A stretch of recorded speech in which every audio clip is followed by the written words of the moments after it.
मोहिनी के 3 बेटे थे। पति खूब अच्छा कमाता और बड़े घर के ऐश सब था मोहिनी के जीवन में। लेकिन एक चीज जो नहीं थी वो थी सुकून। मेरी बहन और मेरा भाई दोनों गरीब, लेकिन मैं मेरे पास तो नोट की बरसात है। तभी मोहिनी की बहन बीना उसके दरवाजे आ जाती है। अरे मोहिनी, कैसी है? मेरे घर में ना सिलेंडर खत्म हो गया है। तेरे पास तो इतने पैसे हैं, भरवा देना मेरा सिलेंडर। पैसे जैसे ही आ जाएंगे मैं दे दूंगी। तभी मोहिनी का पति राकेश आ जाता है।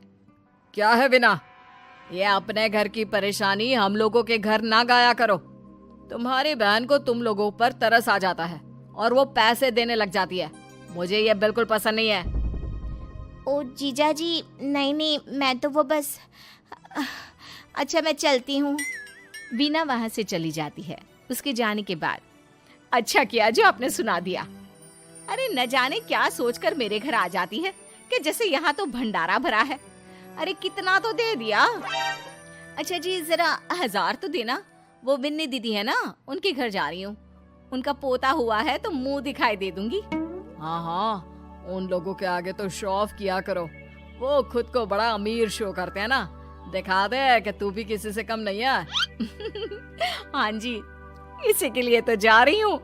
मोहिनी तैयार होकर अपनी बुआ की बेटी के घर जाती है, जहाँ उसके पोते का कार्यक्रम चल रहा होता है।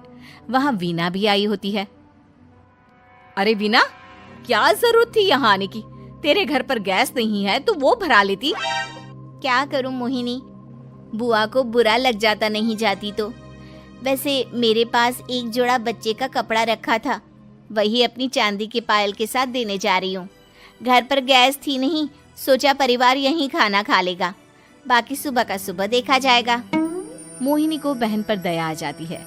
वो पर्स से 1000 रुपए निकाल कर दे देती है। ले वीना, लेकिन पैसे वापस कर देना, तेरे जीजाजी हिसाब लेते हैं। मोहिनी भी क्या करती, गरीबी में बहन का सहारा ही उसके जीवन जीने का आधार था।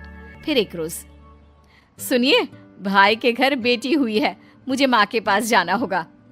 अरे उस घर में ना कूलर है ना एसी, कैसे रहोगी तुम?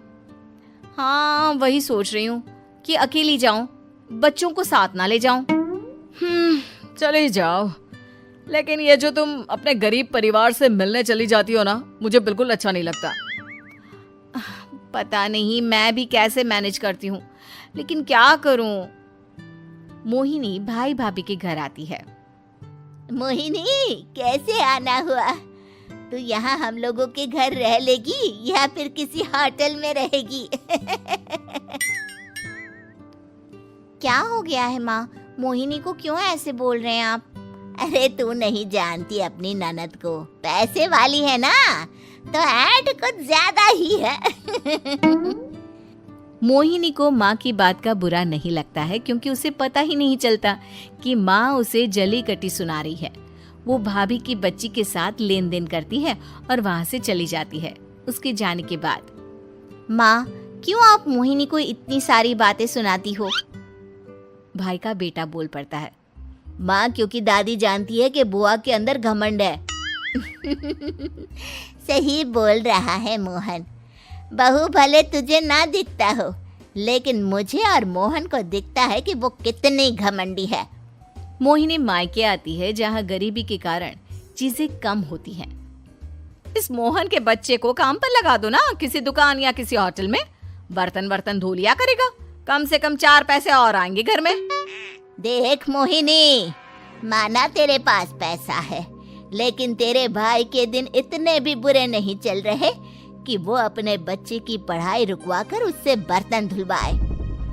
मोहन माँ की ओर देखता है, जैसे आंखों से बोल रहा हो, देख लिया बुआ का हाल। हाँ मोहिनी, बात तो सही है, लेकिन अभी मोहन को पढ़ना है। आखिर तुम भी तो अपने दोनों बेटों को पढ़ा रही हो ना।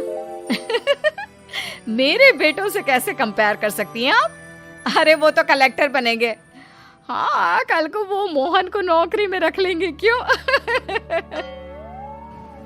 मोहिनी कुछ दिन और रहकर चली जाती है। धीरे धीरे दिन बीतता है। मोहन बड़ा होता है और कड़ी मेहनत से सफल भी हो जाता है। मोहिनी, माँ के जाने के बाद तो तुमने भाई भाभी के घर जाना छोड़ ही दिया, क्यों? वो क्या है ना, उन लोगों का घर छोटा है, मेरे बच्चे जाना ही नहीं चाहते। पर तुझे क्यों अचानक मायके की बात याद आ गई? यार, मेरा तो मायका है, भाई भाभी है, मेरा तो आना जाना लगा ही रहता है। हाँ, क्योंकि तुझे आदत है ना ऐसे छोटे से घर में और कम पैसे में रहने की। वैसे क्या खबर है आजकल मायके की अपने? अब वो घर छोटा और कम पैसे का नहीं रहा, क्योंकि मोहन तो बहुत बड़ा आदमी बन गया है। फिर क्या? मोहिनी भाभी को फोन करती है। मोहन किसी बड़ी कंपनी का मैनेजर हो गया है क्या भाभी? क्या ये सच है? हाँ मोहिनी दीदी, अब तो हम लोगों के गरीबी के दिन कट गए। आपके भाई ने कोई अच्छे कर्म किए होंगे जो हम लोगों का बेटा इतना अच्छा कमा रहा है। देख लो भाभी, पहले भी आपने कई गलतियां की थी, आप थोड़ा संभल कर चलना। भाभी को मोहिनी की बात समझ में नहीं आती कि वो क्या कहना चाहती है। फिर एक दिन वीना मोहिनी से कहती है, मोहिनी, हमारा भतीजा मोहन अच्छा कमा रहा है, क्यों ना मैं अपने बेटे की नौकरी के लिए उससे बात करूं? अरे बुआ का बेटा है, ये सोचकर मदद तो करेगा ना? हाँ हाँ, क्यों नहीं करेगा, उसके बुरे दिन में तो हम भी खड़े थे। मोहन को वीना फोन करती है और अपने बेटे की मदद करने की बात करती है। हाँ हाँ बुआ, क्यों नहीं, आप सिद्धार्थ को भेज दें, मैं अपनी ही कंपनी में उसकी नौकरी करवा देता हूँ। दिन बीतते हैं, अब वीना के हालात भी अच्छे हो जाते हैं। क्या बात है वीना, तूने भी कार ले ली, वो भी इतनी अच्छी? हाँ मोहिनी, अपने भतीजे के कारण तो हम लोगों के दिन अच्छे हो गए।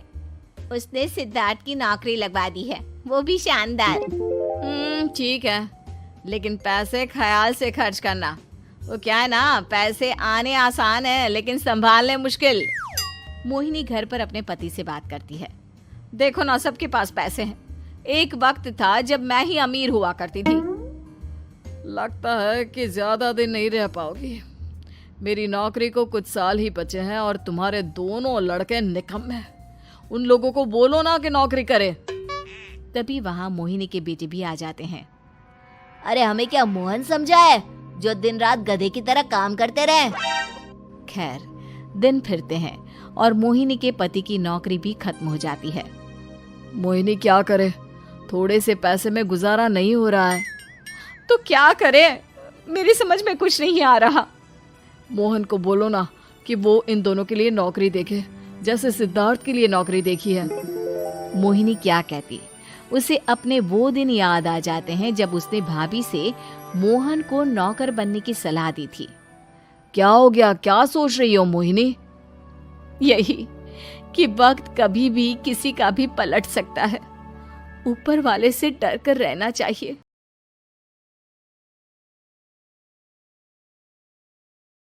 रेखा के पिता दिल्ली में किसी तरह अपने और अपने परिवार का पेट पाल रहे थे, पर एक दिन, अरे रमेश, तुम्हारी बेटी के तो समझो भाग्य ही खुल गए, वकील लड़के का रिश्ता आया है। अरे वाह, कब करना चाहते हैं शादी? वो लोग तो जल्द से जल्द ही करेंगे, बाकी शाम को मैंने रेखा को देखने के लिए बुला लिया है। तेरा घर छोटा है तो तुम लोग मेरे घर ही आ जाना। राकेश और उसकी बीवी सारी तैयारी के साथ रोहित और रेखा की शादी कर देते हैं।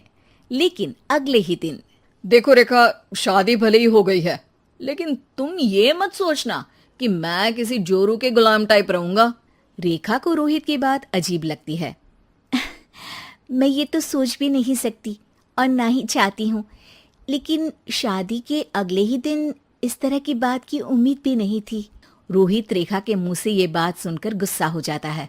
अरे, काफी जबान भी चला लेती हो, माँ ने सिखाया नहीं कि पति से कैसे बात करते हैं? रेखा अब चुप रहने में ही भलाई समझती है। रेखा, जल्दी से नाश्ता तैयार कर लो, आज पहला दिन है, सारे काम तुम्हें समझा दूंगी। ये नौकरानी है जो तुम्हें बता देगी कि कैसे कैसे क्या करना है, फिर इसकी कल से छुट्टी है। रेखा भी ससुराल में जी जान लगाकर काम करने लगती है। खाली समय मिलता तो पति के वकालत की किताब उठाकर पढ़ने लगती। ये क्या, जब देखो तब पढ़ती रहती है। अच्छा सुन, कल पिता के घर से 20,000 रुपये लेकर आना, मेरे छोटे बेटे की फीस भरनी है। लेकिन पापा क्यों भरेंगे उसकी फीस? अरे वाह जी वाह, पापा क्यों भरेंगे? तो ये बता, हम क्यों रखेंगे तुझे यहाँ? क्यों खाना देंगे फ्री में? अरे क्योंकि मैं बहू हूँ इस घर की। तभी वहां रोहित आ जाता है। अरे वाह, बड़ी जबान चला रही हो। चुपचाप माँ जो कह रही है वैसा कर, वरना सामान उठा और जा अपनी झोपड़ी में। बेचारी रेखा क्या करती, पिता के घर जाती है, उनको सारा हाल बताती है। पिता भी जैसे तैसे पैसों का इंतजाम कर बेटी को ससुराल के लिए विदा करते हैं। देखा, अब कहाँ से आए पैसे? अरे बहुत माल है तुम लोगों के पास, बस सीधी उंगली से निकालते नहीं। नहीं नहीं माँ, पापा ने अपनी मोटरसाइकिल बेचकर पैसों का इंतजाम किया है। पता नहीं अब वो ऑफिस कैसे जाएंगे। अरे वाह भाई, ये भी हम सोचे। खैर, जैसे तैसे दिन बीतते हैं। रेखा जहां एक प्यारे से बेटे की माँ बनती है, तो वहीं उसका वकालत की किताब में ज्ञान और गहराता जाता है।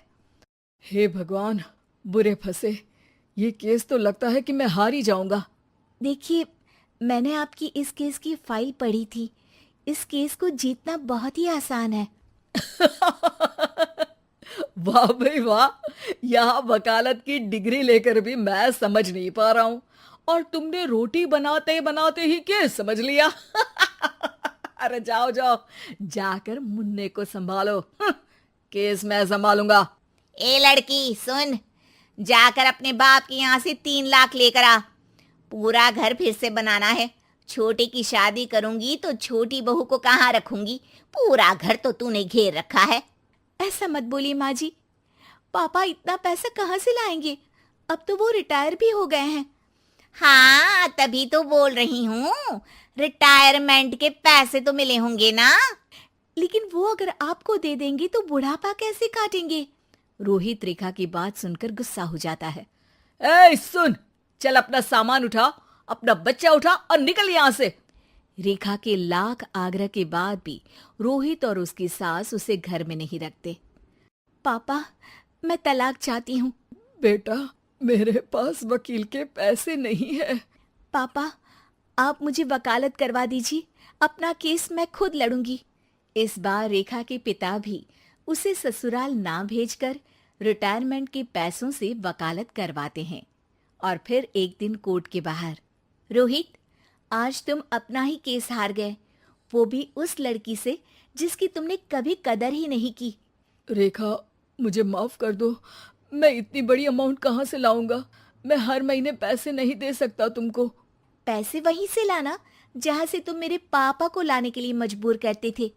एक पिता अपनी बेटी की शादी उसकी खुशहाली के लिए करता है, ना कि सारी जिंदगी कर्जदार बनने के लिए। अरे, मेरे ही बेटे की किताब पढ़ पढ़कर ज्ञान बांट रही हो। वकालत की किताब तो ससुराल में ही पढ़ी थी ना। बिल्कुल, यहाँ मेरी गलती रही। जिस पैसे से मैंने इसकी शादी की थी, मुझे वो पैसे पहले इसकी पढ़ाई में लगाना चाहिए था। और आज रेखा एक जानी मानी वकील के रूप में काम कर रही है।